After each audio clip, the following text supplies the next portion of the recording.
মূলা দিয়েও যে গরুর মাংস খাওয়া যায় এই রেসিপিটা হয়তো অনেকের কাছেই অজানা। শীতের দিনে মায়ের হাত মাটির চুলায় এই মূলাই মাংসের ঝোলটাকে করে দেয় নরম ও মিষ্টি। পাশে লেটকা খিচুড়ি হলে এই রান্না শুধু খাবার না, মনেও দাগ কাটে। আসসালামু আলাইকুম সবাইকে। ক্ষেত থেকে যখন তরতাজা মূলাটা তুললাম তখন মাটির ভেজা গন্ধটাও হাতে লেগে রইল। এই মূলাই আজকের স্পেশাল উপকরণ। ফেরার পথে চারপাশে তাকাতেই দেখা যায় কৃষকরা জ্বালা ভেঙে ধান চাষ করছেন, দূরে সরিষার ফুল বাতাসে দুলছে। এই দৃশ্যগুলোই মনকে ফ্রেশ করে। মূলাগুলো বাড়িতে রেখে আমি বেরিয়ে পড়লাম বাজারের দিকে। নরসিংদী রেল স্টেশনের বটতলা বাজারে পৌঁছেই পরিচিত কোলাহল, ডাকাডাকি, দরদাম আর মাংস কাটার শব্দ।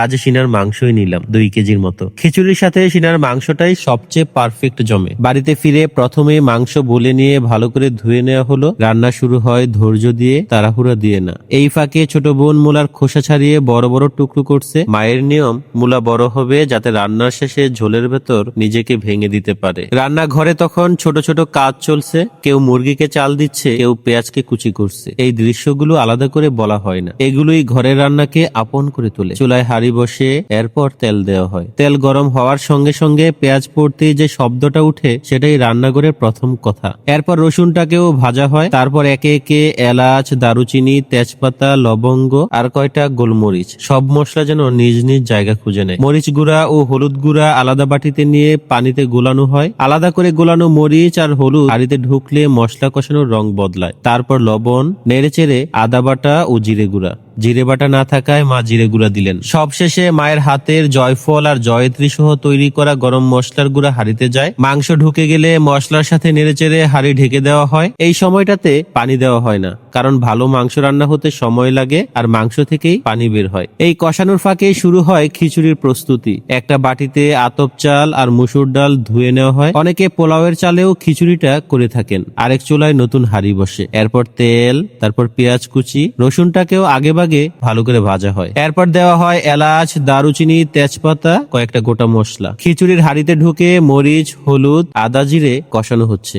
অন্যদিকে মাংসের হাঁড়িতে মূলা মাংসের সাথে ভালো করে কষানো হবে। আজ মা 2 চুলায় একসাথে রান্না করছেন, এতে রান্না খুব তাড়াতাড়ি হয়। মাংসের হাঁড়ির ঢাকনা দেওয়া হয় আর খিচুড়ির জন্য ফুলকপি কাটা হয়। এরপর হাঁড়িতে ঢুকে 2 চুলায় মা 2 হাতে নাড়াচাড়া করছেন। এই খিচুড়ি ঝরঝরে না, এটা লেটকা, কারণ আজকের দিনটা আরামের, নিয়ম ভাঙার। একদিকে খিচুড়ি নিজের মতো ফুটছে, আরেকদিকে মাংসের ঝোল ধীরে ধীরে গাঢ় হচ্ছে। 2 চুলার 2 হাঁড়ি একসাথে চলা, এই দৃশ্যটাই আমার সবচেয়ে প্রিয়। মাংস কষানো হলে হাঁড়ি ভরে ঝোল দেওয়া হয়, কারণ মায়ের হাত জানে কোন হাঁড়িতে কতটুকু মাংস বা খিচুড়ি রান্না করা যায়। নেড়ে চেড়ে ঢাকনা দেওয়া হয়, ঝোলটা শুধু ফুটে ওঠার অপেক্ষা। এই ফাঁকে খিচুড়ির জন্য আলু কাটা হয়। এরপর হাঁড়িতে দিয়ে কাঁচামরিচ সহ কষানো হয়। ধুয়ে রাখা চাল ও ডালু এরপর হাঁড়িতে ঢুকে। মায়ের হাতের এই খিচুড়িটা আমাদের পরিবারের প্রত্যেকের খুব প্রিয়। খিচুড়ি বেশি খাওয়া যায় না, কিন্তু অল্পতেই তৃপ্তি লাগে। 2 হাঁড়ির রান্না যেন আমাদের বাড়ির আজ অন্যরকম স্মৃতি মনে করিয়ে দিচ্ছে। মায়ের যখন খুব তাড়া ছিল, বাড়িতে মেহমান আসলেই মা এই কাজটাই করতেন। এই সময়ে হঠাৎ মুরগির বাচ্চাগুলো গন্ধ পেয়ে ছুটে চলে আসলো। শেষের দিকে মাংসে জিরে গুঁড়া পরে ঝোলটা আরো প্রাণ পায়, খিচুড়িও ঠিক হয়ে আসে। চুলা থেকে নামানোর আগে ছোট ভাইয়ের প্লেটে আগে দেওয়া হয়। এই নিয়মটা মা আমাদের শিখিয়েছেন, কারণ যে আগে চলে যাবে তাকে আগে তাড়াতাড়ি বেড়ে দিতে হয়। প্লেটে লেটকা খিচুড়ি, তার পাশে মূলা দেওয়া গরুর মাংস। মূলা এতটাই নরম যে চামচ দিলেই ভেঙে যায়। মাংস ও খিচুড়ি নামিয়ে কিছুক্ষণ ফটোশুট করে নিলাম। এরপর আমিও খেতে বসি আর বুঝি এই স্বাদ বোঝানো যায় না। এটা শীতের দিন, মায়ের হাত আর ঘরের গল্প।